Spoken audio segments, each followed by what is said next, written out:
When we talk about these social constraints and allowing ourselves to be free from them, we think about practical tips that could be helpful to get people out of these social constraints holding them back.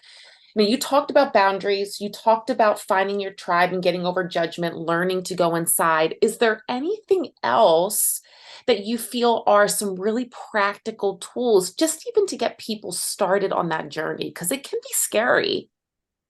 Yeah, there's two main social constructs that undermine us incredibly and keep us in the war consciousness.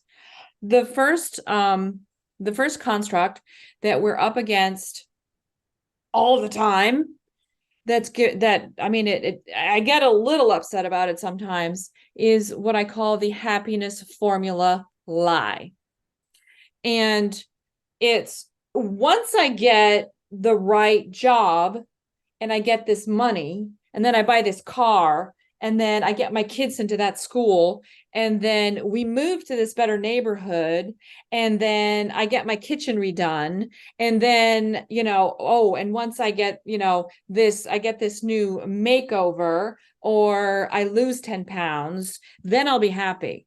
It's this incredible, ridiculous lie about that is based on this if-then formula, which in itself is war conscious, just so you know, and it'll never ever happen. It's a lie.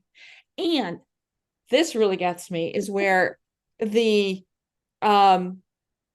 marketing and the consumerism, especially in America, plug into that construct. They're constantly plugging into your own mind, trying to get you to do things that are not in your best interest by using the happiness formula lie as a weapon against your personal development and your joy and your fulfillment and your calling and your journey on planet Earth. So that's number one. You have to debunk that in your head. Get it out. It's a lie. It's a lie. It's a lie. It's a lie. I have so many ahas right now. I First off, I love the passion. But Yeah. yeah, you're right. And I never thought about that happiness formula being an example of war consciousness. Yes. Yes. They are. It's like poison. It's like mental emotional poison, because I can't lose weight until I get this $600 blender so I can make these special organic smoothies in the way that it shows on TV, like or social media or whatever. Oh my gosh, that's so holding me back. Right? And these are the stories and the narratives that come with the happiness formula lie, making us think we need something when we don't. We're actually intrinsically whole. We actually have what we need. It's right inside us. Most of the outside stuff is not something we need. I used to work in social engineering, remember that?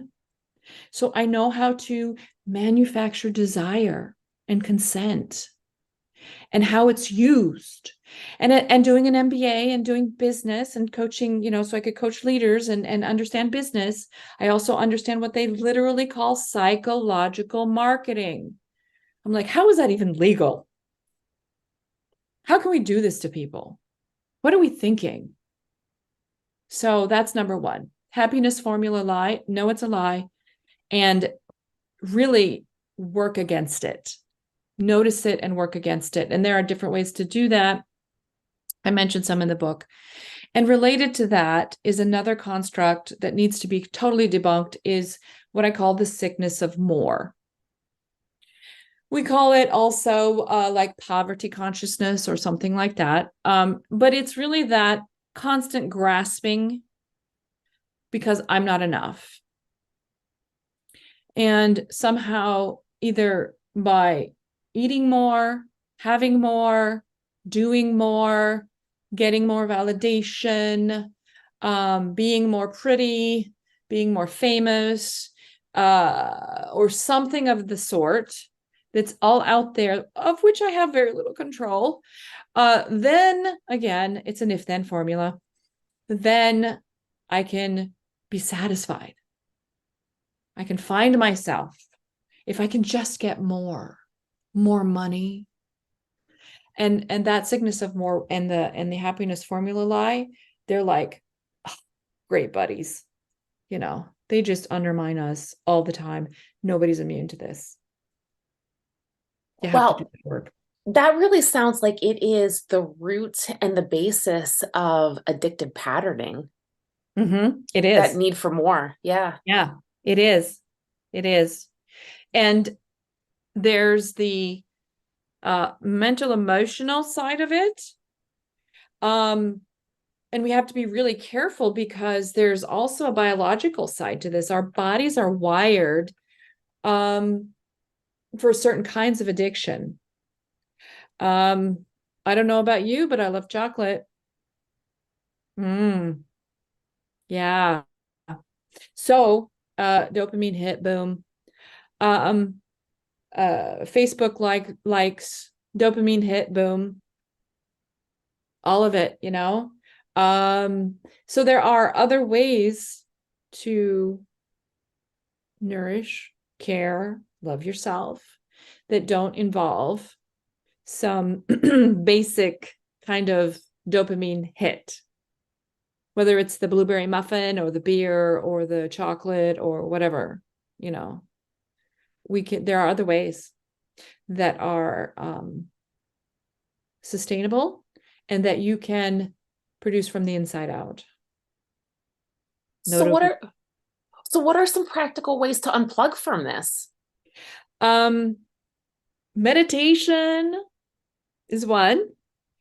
Your body does wonderful things and creates beautiful chemicals when you do Tai Chi or yoga or go for walks in the woods, or, and there are better foods, things like teas, eating certain natural, I mean, I joke that I eat weeds, eating all kinds of natural things, understanding all the edibles that are there that are not, there's no calories involved. But I make mugwort soup for myself. I actually have edible landscaping in my yard. And there's just a lot of teas and broths and things that you can do that are like a hug in a mug, and it's okay. I mean, like, this is actually a nice, wonderful way to treat your body. Anyway, so that's the body centric way to go about it. What, And then what's your favorite before you go on? What's your favorite with the teas or the soups or the herbs that you use? I do have a fondness for burdock, Ooh, yeah. but you should see my tea cabinet. I buy teas, organic, single ingredient teas in bulk. I put them in jars, home edit, hello. And then I put labels on them. And I go in and then I ask myself and my body, what do you need today? And so I forage through the jars and I compose every single day a 1 liter thing, custom tea of what my body's asking for today.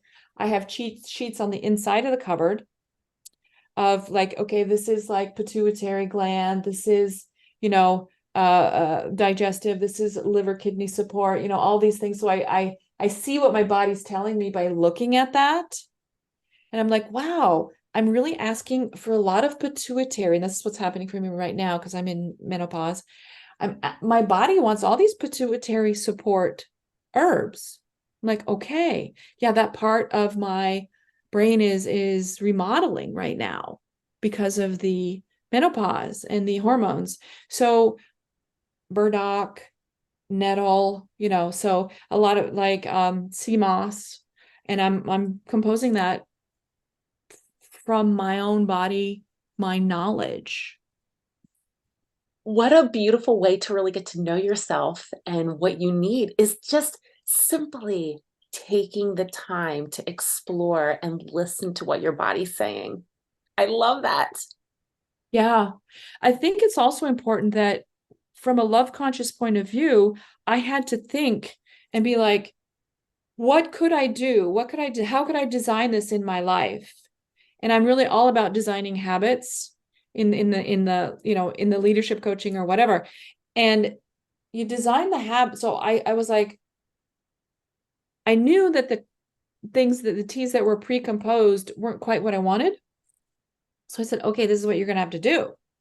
So I went through the slightly frictional process of learning about the different herbs and teas, and then lining them up in bottles, buying them in bulk, labeling them, clearing out a whole cupboard just for that, putting up the cheat sheets and the research onto that so that I could have that moment of joy every day for myself. So I just need to walk over to that. It's an asana. You walk over, I take the pose, I open the cupboard. What's here? And so that's one of my faves.